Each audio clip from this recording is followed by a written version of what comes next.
Ողնաշարային ցավերը ինչ են, ինչի հետևանք են, ինչպես են հայտնաբերվում, ինչպես են կանխարգելվում եւ բուժվում։ Երկարատև ծանրաբեռնվածությունը, պասիվ շարժումները բերում են ողնաշարում սնուցման եւ վերականգնման խնդիրների ձևավորման։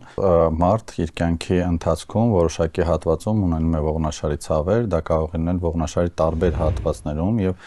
տարբեր տարիներում։ Եթե օրվա ընթացքում մենք անընդհատ նույն դիրքում ենք, ֆիզկուլտուրան այդ դեպքում չի կարող օգնել, որովհետև ինչքան էլ զարգացած լինի մկանային համակարգը, ինչքան էլ մենք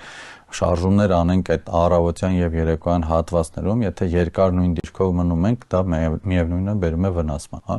Ճիշտ կեցվածքով։ Ճիշտ կեցվածքը մեջքը հետ, ուսերը հետ, նորմալ ուղիղ դիրքում, մեջքով որոշակի հենված աթոռի կամ բասկաթոռի հենակի։ Բուժական ֆիզկուլտուրան կամ երբեմն նաեւ դրան միացող ճիշտ բժշկական մերսումը իրենք կարող են նպաստել գանգատների անցնելուն կամ մասամբ հետ զարգացմանը, եթե դրանք հիմնականում պայմանավորված են մկանացավերով կամ փոքր ճողվածքով կամ հոդացավերով։ Շատ նորաձև է դարձել օրթոպեդիկ պայուսակները, հաշվի առնելով, որ բավական ծանր